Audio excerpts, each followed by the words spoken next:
के एक कोने में एक पुरानी झोपड़ी थी। उसी में रहती थीं दो बहनें, ज्योति और मीरा। माँ बाप कुछ साल पहले आई महामारी में गुजर गए थे। उनके जाने के बाद दोनों बहनें खुद ही एक दूसरे की सहारा थे। एक दिन अपने ही धुन में झूलती हुई मीरा मंदिर से लौट रही थी। हाथ में पूजा की थाली थी, चेहरे पर वही पुरानी मासूम मुस्कान। अब आई है तू मीरा? सूरज सर पर चढ़ आया और तू फूल चूहिया बनकर घूम रही है मंदिर में। दीदी, मैं जल्दी आने वाली थी, लेकिन गौरी काकी की बकरी झाड़ियों में फंस गई थी। निकालने में थोड़ी देर हो गई। तेरा क्या है, तू तो सबकी मदद करती घूमती रहे, चाहे घर में चूल्हा जले या ना जले। दीदी, आप गुस्सा क्यों करती हो? माँ कहती थी जो दूसरों के काम आए वही इंसान कहलाता है। माँ अब नहीं है मीरा, और उनके कहे बातों की अब इस दुनिया में कोई मूल्य नहीं रही। अब कोई किसी के लिए कुछ नहीं करता। मीरा चुप हो गई। उसके चेहरे पर हल्की उदासी थी। वो झोपड़ी के कोने में रखे उस लकड़ी के संदूक तक गई जिसमें माँ की यादें अब भी सांस लेती थी। संदूक से निकाला हुआ एक साड़ी मीरा छू के अपनी दीदी से बोली, दीदी, जब ये साड़ी माँ पहनती थी ना, तब हमें देखकर मुस्कुराती थी, कहती थी तुम दोनों एक दूसरे का सहारा बनना। मीरा की बात सुनते ही ज्योति का चेहरा नम हो गया और उसकी आंखें पल भर को भीग गई। लेकिन ज्योति अपनी भावनाओं को छुपाते हुए मीरा से बोली, मैं तुझसे सख्त हूँ मीरा, क्योंकि मैं डरती हूँ। अगर तुझे भी एक दिन कुछ हो गया तो मैं अकेली कैसे जीऊंगी? इस दुनिया ने मुझसे सब छीन लिया है। मैं नहीं चाहती तू भी मेरी तरह कमजोर पड़ जाए, इसलिए तुझे मजबूत बना रही हूँ। दीदी, आप कमजोर नहीं हो, आप ही तो मेरी ताकत हो। अगर आप मेरा हाथ थामे रखो तो दुनिया की आंधी भी मुझे हिला नहीं सकती। मीरा की बात सुन के ज्योति के चेहरे पर उसके माता पिता के जाने के बाद पहली बार हल्की सी मुस्कान आई। उसी समय गांव की पगडंडी पर 3 परछाइयां उनके झोपड़ी की तरफ बढ़ रही थी। धर्मपाल, बिमला और उनका बेटा कमल। वह थे बहनों के सगा चाचा चाची। अरे ज्योति, कैसी है मेरी बच्ची? तू ठीक तो है ना? बहुत मुश्किल से जिंदगी बीता रहे होगे ना भैया भाभी के जाने के बाद? हम ठीक हैं चाचा जी, अब जो है उसी में खुश हैं। खुश? झोपड़ी में? तुम्हारे हिस्से की जमीन को हमारे नाम कर देती तो हम तुम दोनों को अपने यहाँ रहने देते। तुम दोनों बहुत खुश रहती हमारे साथ। हाँ माँ, तुम सही कह रही हो। इनका घर भी पुराना हो चुका है और अब ये जमीन भी यूं ही पड़ी है, बर्बाद हो रही है। ये सब सुन के ज्योति की आंखों में आग सी चमक उठी। हमें किसी की जरूरत नहीं। बाबूजी की जमीन हमारी माँ और बाबूजी की आखिरी निशानी है, उसे हम यूं ही नहीं छोड़ेंगे। अरे बेटी, तुम्हारी जो खेतों की जमीन है वो भी तो बंजर ही पड़ी हुई है ना। और वैसे भी दुनिया समझदारी से चलती है और औरतें खेत नहीं जोतती। देख लेना, एक दिन रोती हुई आओगी हमारे पास, तब समझ आएगा कि रिश्तेदारों से मुंह नहीं मोड़ा करते। ज्योति को ये सब सुनाकर तीनों वहाँ से निकल गए। लेकिन मीरा ये सब घर के अंदर से सुन रही थी। ये सुन के उसका चेहरा उतर गया। दीदी, क्या सच में हम अकेले पड़ जाएंगे? वो लोग हमारी जमीन लेना चाहते हैं ना? हाँ मीरा, पर जब तक मैं जिंदा हूँ कोई हमारी जमीन छू भी नहीं सकता। तुझे कुछ नहीं होने दूंगी। रात को चूल्हे के आगे बैठी हुई मीरा अपनी दीदी से बोली, दीदी, माँ की साड़ी मैंने संभाल के फिर से संदूक में रख दी है। और हाँ दीदी, कल भागवत कथा है गांव में, चलोगे ना? मन को थोड़ा शांति मिलेगा सुन के। लोग बातें बनाते हैं मीरा, ताने मारते हैं और सोचते हैं कि हम प्रसाद के लालच में जाते हैं। पर हम तो अच्छे हैं ना, हमने कभी किसी की मदद नहीं लिया है।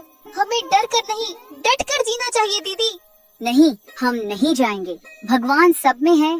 तुम यहीं से भगवान को पूजना और मंदिर भी जाना, लेकिन वहाँ जाने की जरूरत नहीं। यही सब बात करके दोनों बहनें जैसे तैसे रात का खाना खा के सोने जाते हैं।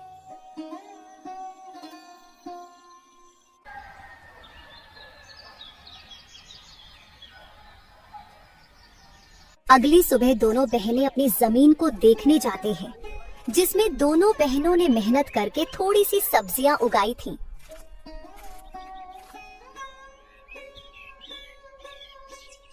दीदी, अच्छा हुआ कि माँ बाबूजी के जाने के बाद हमने ये जमीन बेचा नहीं। अभी देखो हमने मेहनत करके कितनी सारी सब्जियाँ उगाई है। अब हम किसी व्यापारी को ये बेच के थोड़े पैसे कमा सकते हैं। हाँ तू ठीक बोल रही है, इसे बेच के कुछ दिन का तो गुजारा हो जाएगा, लेकिन क्या दीदी? ऐसे बेच के हम कुछ दिन ही गुजारा कर पाएंगे, उसके बाद क्या? अरे आप मायूस मत हो दीदी, मुझे सिलाई बुनाई का काम आता है, मैं वो करके घर खर्चे निकालूंगी। आप बस घर संभालना। कोई जरूरत नहीं तुझे ये सब करने की। तू क्या मुझे बेकार समझती है? तू घर पर ही रहना, मैं लोगों के घर काम करने जाऊंगी। और मुझे बांस की सीटें बनाना भी आती है, जो बाबूजी ने सिखाया था। ये करके मैं घर का गुजारा निकाल लूंगी। ये सब बात करके दोनों कुछ समय अपने खेत में व्यतीत करने के बाद घर आते हैं।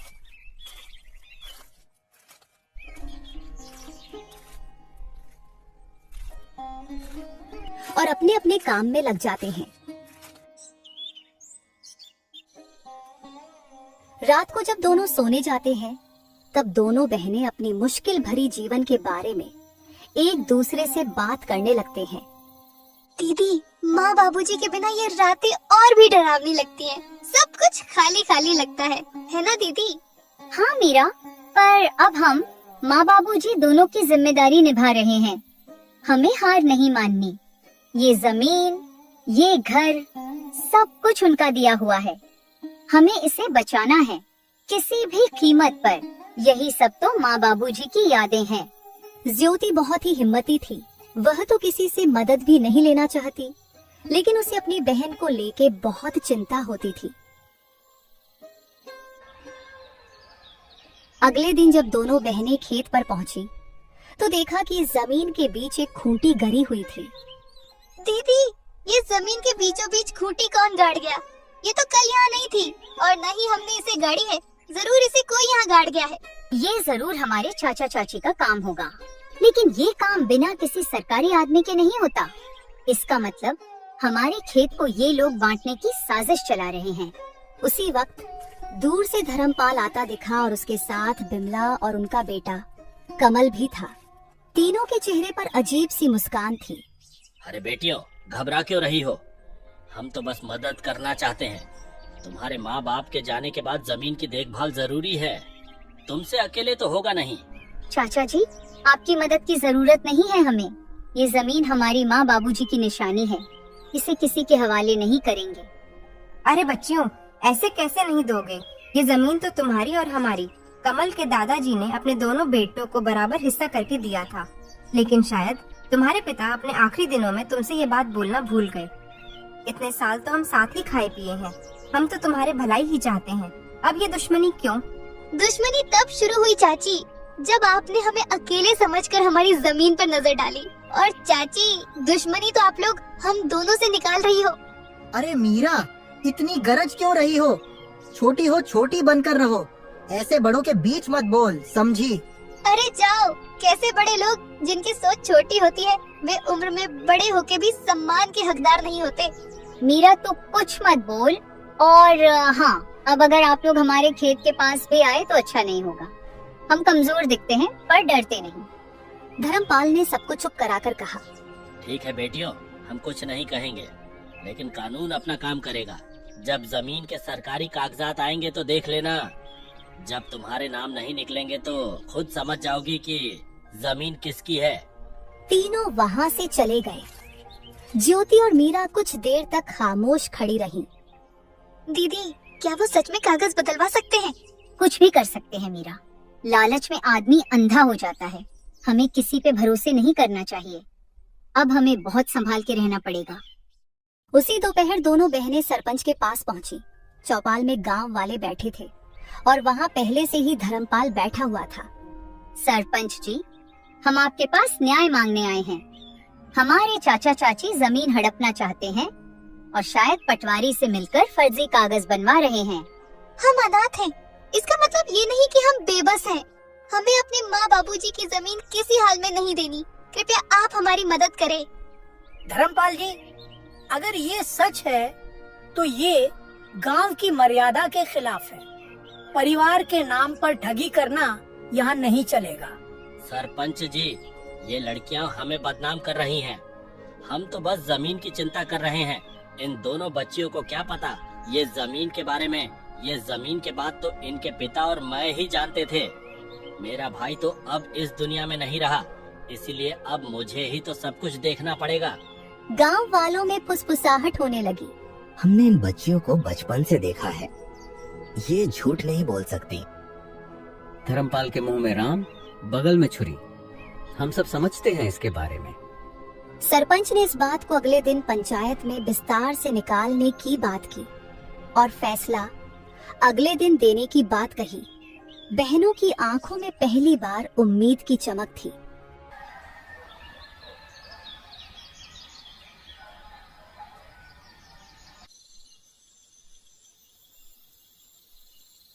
रात को झोपड़ी में दोनों बहनें आपस में बात करती हुई, दीदी क्या कल हमारा साथ देंगे गांव वाले? देखते हैं क्या होता है। मुझे किसी पर भी भरोसा नहीं रहा है। आखिर माँ बाबूजी के जाने के बाद मदद ही कहाँ की किसी ने हमारी। हमें बस भगवान पे भरोसा रखनी होगी। माँ बाबूजी तो नहीं है, पर उनका आशीर्वाद जरूर है हमारे साथ। आप देखना दीदी, हमारे साथ कुछ बुरा नहीं होगा। रात गहरी हो चली थी। दूर कहीं उल्लू की आवाज गूंजी और हवा में कुछ सिसकियां थीं और उन सिसकियों में मीरा की भी सिसकियां शामिल थीं। दोनों बहनों को चिंता की वजह से नींद भी नहीं आ रही थी। दीदी विश्वास ही नहीं होता है ना कि हम अब अकेले हैं। कभी कभी तो ऐसा लगता है कि बाबूजी अचानक आएंगे और मुझे गले लगा लेंगे। हाँ मीरा, मुझे भी उनकी कमी खटकती है, लेकिन तू चिंता मत कर, मैं हूँ ना। जब तक मैं जिंदा हूँ तुझे किसी चीज की कमी नहीं होने दूंगी। लेकिन दीदी जब माँ बाबूजी गए तब सबने कहा था हम हैं तुम्हारे साथ। फिर धीरे धीरे सब दूर होते गए।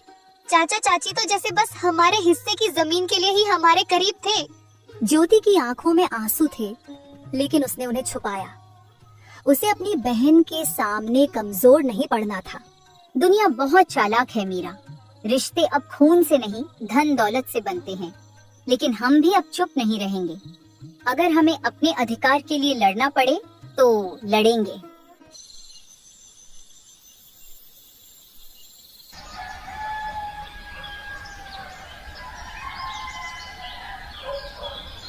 सुबह होते ही गांव में एक अफवाह फैल गई कि धर्मपाल अब पंचायत से कहकर जमीन अपने नाम करवाने की तैयारी कर रहा है। गांव की गलियों में लोग कानाफूसी करने लगे। अरे सुन सुग्गो, धर्मपाल ने तो कमाल कर दिया। अपने ही भाई की बेटियों को बेघर करना चाहता है। हाँ काकी, कैसा रिश्तेदार है, अपने ही भतीजों को बेघर करने में तुला हुआ है। इन बातों की भनक ज्योति को लगी तो वो मीरा को लेकर सीधा सरपंच के वहाँ पहुँची। सरपंच जी, हमें आपसे इंसाफ चाहिए था। मेरे माँ बाबूजी की जमीन पर मेरे चाचा जबरदस्ती का दावा कर रहे हैं और आप लोग उनका साथ दे रहे हैं। मुझे आपसे ये उम्मीद नहीं थी। हम कोई अबला नहीं है, हम ऐसे चुप नहीं रहेंगे सरपंच जी। ऐसे कैसे कोई भी आके हमारी जमीन हड़प लेगा। थोड़े समय बाद धर्मपाल, बिमला और कमल भी वहाँ पहुँच गए और वहाँ पर नाटक करने लगे। सरपंच जी, हम तो बस इनकी भलाई चाहते हैं। भाई की मौत के बाद हमने ही इन्हें पाला है, आप तो ये अच्छे से जानते हैं। और अब जब लड़कियां बड़ी हो गईं, तो हमें बदनाम कर रही हैं। जरा सोचिए, क्या यही इंसानियत है? ज्योति बेटी, तुम्हारे चाचा तो ठीक कह रहे हैं। तुम लोग तो एक ही परिवार के हो। परिवार के बीच ये झगड़ा क्यों? वैसे भी सरकारी कागजात के हिसाब से तुम्हारी जमीन में इनका भी हक है। ऐसे कैसे सरपंच जी, ये लोग हमारी मजबूरी को देखकर हमारा फायदा उठाने आए हैं। ये कोई परिवार नहीं है, ये बस जमीन के लालच में परिवार होने का दिखावा कर रहे हैं। ये सब बात चल ही रही थी कि तभी पटवारी भी वहाँ आ जाता है। हरीश चंद्र की जमीन कानूनी तौर पर सिर्फ उनकी नहीं है, इसमें उनका भाई धर्मपाल का भी हिस्सा है। ऐसे कैसे? तुम लोग तो बस कागजात के बारे में बोल रहे हो, लेकिन क्या सबूत है कि हमारी जमीन का चाचा जी भी हिस्सेदार है? हाँ ज्योति बेटिया, बात तो सही कह रही है। तुम लोग कुछ पुख्ता सबूत भी पेश करो, तब जाके मैं पंचायत बुलाकर सही फैसला ले पाऊंगा। सरपंच के मुंह से ये सुनने के बाद धर्मपाल, बिमला और कमल थोड़ा हताश जैसे नजर आए और वे लोग वहाँ से निकल गए। अरे पटवारी, तुम किसका इंतजार कर रहे हो? तुमको नहीं जाना उनके पीछे पीछे कितने पैसे खिलाए थे मेरे चाचा ने? ज्योति की ताना सुन के पटवारी शर्म से वहां से निकल जाता है। बिटिया, मुझे गलत मत समझना। मेरे आंखों के सामने जो आया मैंने उसे ही सच मान लिया। इस बार मैं अच्छे से जांच पड़ताल करके एक नतीजे में पहुंचूंगा। आगे से मैं धर्मपाल के बातों में नहीं आऊंगा। और वे लोग तुम दोनों के मजबूरी का फायदा उठाना चाहते हैं तो मैं तुम लोगों को न्याय और उन लोगों को कड़ी सजा दूंगा। सरपंच के मुंह से ये सुन के दोनों ने थोड़े राहत की सांस ली और थोड़ा शक, थोड़ी खुशी के साथ घर लौटे।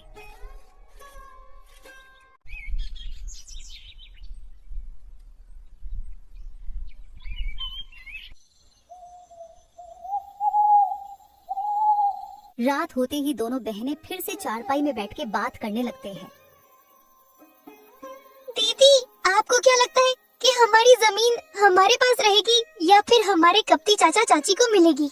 हाँ मीरा, मैं भी वही सोच रही हूँ। उन लोगों का कोई भरोसा नहीं। वे लोग इतने लालची हैं कि हमारे साथ कुछ भी कर सकते हैं। माँ बाबूजी के जाने के बाद उन लोगों ने अपना असली रंग दिखना शुरू कर दिया है। यही सब चिंता में दोनों बहनों ने मुश्किल से अपनी रात काटी।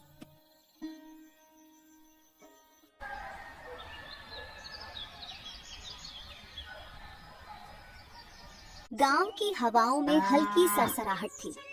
आसमान में बादल थे पर बारिश का कोई नाम ओ निशान नहीं। लेकिन ज्योति और मीरा के मन में बहुत कुछ उमड़ रहा था, जैसे भीतर कोई तूफान उठ रहा हो। घर का आंगन सूना था और बहनों के चेहरों पर चिंता की लकीरें साफ झलक रही थीं। दीदी, आज खेत चलें क्या? वो जो पिछली बार की सब्जियां बची थी, कहीं किसी जानवर ने नुकसान तो नहीं कर दिया होगा? कभी कभी किसी की गाय बकरी आ जाती है और पूरा नुकसान कर देती है। हाँ मीरा, चलो, खेत को देखने से मन भी हल्का हो जाता है। और बाकी बची हुई सब्जियां बेचने के लायक हो गई कि नहीं, साथ में देख लेंगे। लेकिन मुझे एक बात को लेके चिंता है। गाय बकरी का तो पता नहीं, बस कोई इंसान हमारे खेत को नुकसान न पहुंचाए। वैसे भी हमारे अपने ही हमारे जमीन पे बुरी नजर डाले हुए हैं। दोनों बहनें खेत की ओर चल पड़ी।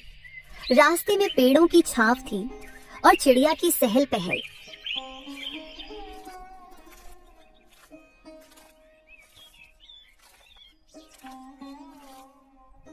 जैसे ही दोनों खेत के पास पहुंची, मीरा ने दूर से किसी की परछाई देखी।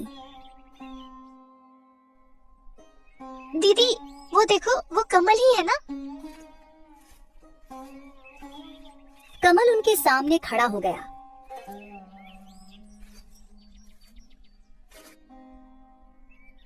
आंखों में गुस्सा, चेहरे पर घमंड। वो वहीं दोनों बहनों का रास्ता रोककर उनसे बात करने लगा। बहुत घमंड आ गया है तुम दोनों में। पहले जब हम साथ में रहते थे तब तुम दोनों बहुत मासूम बनने का नाटक कर रहे थे और तो और जुबान भी नहीं खोलते थे, लेकिन अब जैसे गांव की मालकिन बन गई हो तुम लोग। कमल भैया, हमने किसी से कुछ छीना नहीं है, बस जो हमारा हक था वही लिया है। हम आज भी किसी से बैर नहीं रखते और न ही पहले किसी से मेहरबानी लिए थे। तुम लोगों को लगता है कि इतनी आसानी से सब कुछ ले लोगी? ये सब मेरे बाबा की जमीन है। पहले तो प्यार से हमारे साथ रहने को बोल रहे थे तुम लोगों से, लेकिन अब देखना, एक एक चीज छीन लूंगा तुमसे। तुम दोनों को ऐसा सबक सिखाऊंगा कि जिंदगी भर याद रहेगा। मीरा कमल की धमकी से थोड़ा डर गई और डरते हुए ज्योति से बोली, दीदी, इसने फिर धमकी दी है। आप कुछ बोलो ना, ऐसे कैसे ये हमसे सब कुछ छीन लेगा? बहुत हो गया मीरा, कोई जरूरत नहीं इसके साथ झगड़ा करने की। मैं भी देखती हूँ कौन हमसे क्या छीन लेता है। और हाँ कमल, तुम यहाँ से चले जाओ, नहीं तो हम पंचायत में जाके बोल देंगे कि तुम हमें अकेले देख धमकी दे रहे हो। हाँ हाँ, जा रहा हूँ, लेकिन हाँ ज्योति, तुम बहुत ज्यादा ऊपर उड़ रही हो। संभाल के रहना, कब नीचे गिरेगी पता ही नहीं लगेगा। ऐसे ही कमल दोनों को धमकी देके वहां से चला जाता है। कमल की धमकी भरी बातें सुन के दोनों थोड़े मायूस हो जाती हैं। ज्योति जो अपने बहन के सामने हिम्मत से खड़ी हुई थी, उसके मन में भी डर था। वो मन ही मन कमल की बातों को लेकर बहुत चिंतित थी। कुछ समय के बाद दोनों बहनें घर लौटे। घर लौटकर दोनों बहनें चिंता में डूबे हुए थे। रोज की धमकी और षड्यंत्र ने दोनों के जीवन में बहुत सारे चिंता और दुख ला दिया था। दीदी, ये लोग हमारे पीछे क्यों पड़े हुए हैं? हमने किसी का क्या बिगाड़ा है? हमारे चाचा के पास तो सब कुछ है। वो लोग हमसे अच्छी जिंदगी जी रहे हैं, फिर भी वे लोग हमारा जमीन हड़पना चाहते हैं। इंसान की लालच कभी खत्म नहीं होती मीरा। भले ही इंसान के पास सब कुछ हो, फिर भी इंसान और चाह के लालच में या तो दूसरे का नुकसान करते हैं या फिर अपनों का ही नुकसान करते हैं। हम तो इनके खिलाफ कोई बड़ी कदम भी नहीं रख सकते। उनके कर्मों का फल उन्हें भगवान जरूर देंगे। ऐसे ही कुछ दिन बीत जाते हैं। एक दिन अचानक धर्मपाल के चावल के मिल में किसी कारण आग लग जाती है। जब दोनों बाप बेटे को ये खबर मिली तो वे दौड़ते हुए वहां पहुंचे। मिल के बाहर लोगों की भीड़ जमी हुई थी, लेकिन गांव वालों ने पहले से ही आग बुझा दिया था। धर्मपाल और उसके बेटे को देख गांव वाले कानाफूसी करने लगे। अरे ये आग ऐसे ही नहीं लगी, ये तो धर्मपाल और उनके परिवार के किए गए बुरे कर्मों का नतीजा है। उन्होंने बिन माँ बाप के उन दोनों लड़कियों को बहुत परेशान किया था। अब देखो क्या हुआ इनके साथ। हाँ भाई, बिल्कुल सही कह रहे हो। मैं भी वही सोच रहा था। भगवान बुरे कर्मों का सजा इंसानों को जरूर देता है। भगवान के घर देर है लेकिन अंधेर नहीं। गांव वालों की बात सुन के दोनों बाप बेटे गंभीर चिंता में चले गए। ज्योति और मीरा के प्रति उनका जो व्यवहार था वो सोच के धर्मपाल को बुरा लगने लगा। तभी दूसरे गांव का एक जमींदार आया जिसके साथ धर्मपाल ये चावल के मिल का व्यापार करता था। अरे ओ धर्मपाल, मिल में तो आग लग गई, मेरे पैसे तो सारे डूब गए। तेरे भरोसे मैंने तेरे जमीन में मिल खुलवाकर व्यापार किया था, अब तो मेरे नुकसान का भरपाई तुझे ही करनी होगी। सेठ जी, पता नहीं ये हादसा कैसे और क्यों हुआ, लेकिन आप निश्चिंत रहे, मैं कुछ न कुछ करूंगा। आप मुझे थोड़े मोहलत दे दो बस। अरे कैसी मोहलत? तेरे साथ व्यापार किया वही तेरे लिए बहुत मदद हो गई। अब मैं तेरे लिए कुछ नहीं करूंगा। मुझे मेरे पैसे वापस कर और उसके बाद तू अपने रास्ते में अपने रास्ते। सेठ जी, आप ऐसा मत कीजिए। इस मुसीबत के घड़ी पे आप यूं मुंह मत फेरिए। मैं कुछ भी नहीं जानता, मुझे बस मेरे पैसे चाहिए। बहुत मदद कर चुका तुम लोगों की। तुम जैसे लोगों के साथ मैंने व्यापार किया वही बहुत बड़ी बात है तुम लोगों के लिए। कुछ भी करना पड़े करो, बस मुझे पैसे दे दो। ठीक है, फिर आप मेरे इस जमीन को ले लीजिए। इस जमीन से तो आपका थोड़े से कर्ज चूकता हो जाएगा ना। अगर हो जाए तो मैं आपको कल जमीन के कागजात भेज दूंगा, और बाकी के पैसे मैं नहीं दूंगा, क्योंकि आप भी मेरे इस चावल के मिल का हिस्सेदार थे और आपने इससे मुझसे ज्यादा मुनाफा कमाया है। अब इसका पूरा नुकसान मैं अकेला क्यों झेलूं? ऐसा है क्या? ठीक है, तू मुझसे दुश्मनी मोल ले रहा है, देख लूंगा तुझे। फिलहाल तू मुझे अपनी इस जमीन के कागजात भेज दे, बाकी के पैसे तो मैं तुझसे बाद में वसूलूंगा। जमींदार से ये सुनने के बाद दोनों बाप बेटे हताशा और गुस्से में वहां से घर निकल जाते हैं।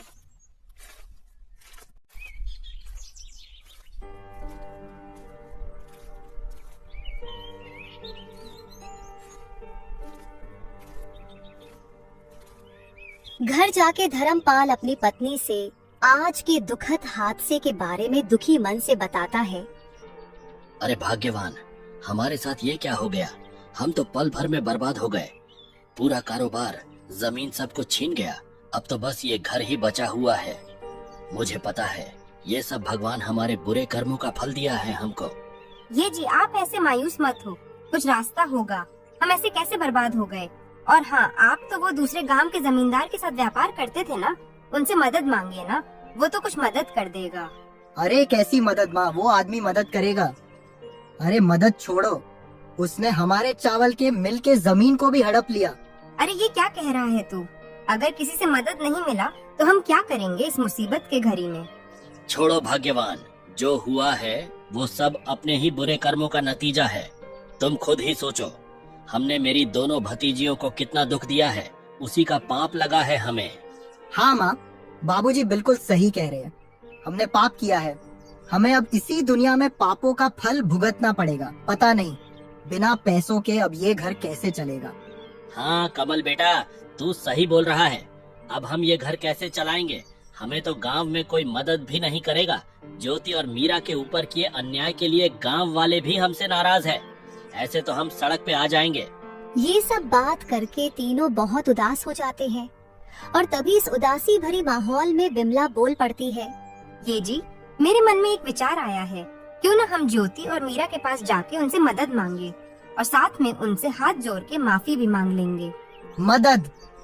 कैसी मदद माँ? वे दोनों हमारी कैसे मदद करेंगे? उनके पास तो मदद करने के लिए कुछ भी नहीं है और न ही वे मदद करेंगे। आखिर इतना दुख जो दिया उनको हमने। अरे क्या बोल रही हो तुम? पागल हो गई हो क्या? कितना परेशान किया है उनको। अब किस मुंह से जाऊंगा उनके पास मदद मांगने? और वे तो खुद ही कितनी मुश्किल से जी रहे हैं। हमारी क्या मदद करेंगे वे? अरे आप लोग थोड़े शांत हो जाइए। हम उनसे पहले दिल से हाथ जोड़कर माफी मांगेंगे और उसके बाद हम उनकी जमीन पर खेती करने की इजाजत मांगेंगे और खेती का जो भी मुनाफा होगा उनको भी आधा देंगे और हमारा भी जैसे तैसे गुजारा हो जाएगा। और हाँ, मैं इस बार लालच में नहीं बोल रही हूँ, मैं बुरी परिस्थितियों के चलते बोल रही हूँ। तुम बात तो ठीक ही कर रही हो।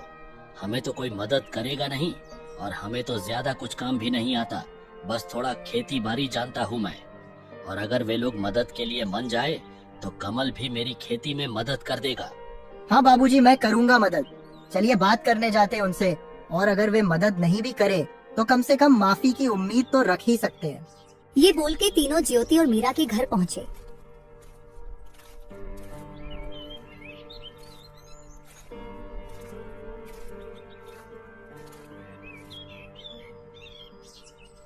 चाचा जी, आप लोग अब यहाँ क्या लेने आए हो?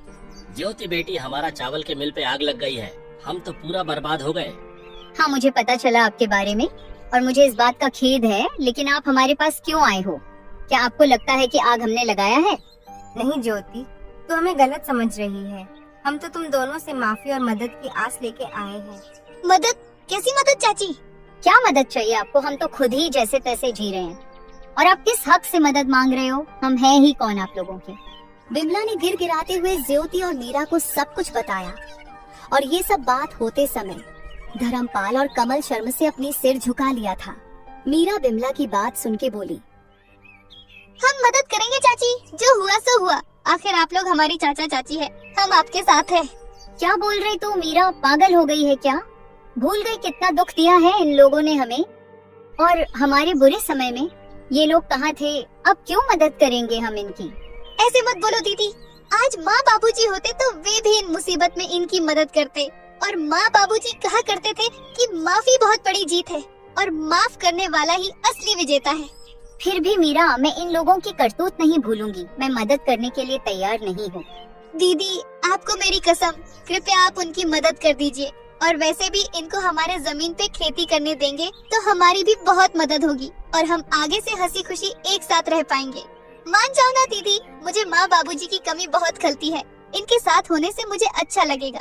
ज्योति मीरा का मासूम चेहरा देख उसके खातिर मान जाती है और धर्मपाल, बिमला और कमल ने भी हाथ जोड़ के दोनों से माफी मांगते हैं और वादा करते हैं कि आगे से कभी भी उनका बुरा नहीं सोचेंगे।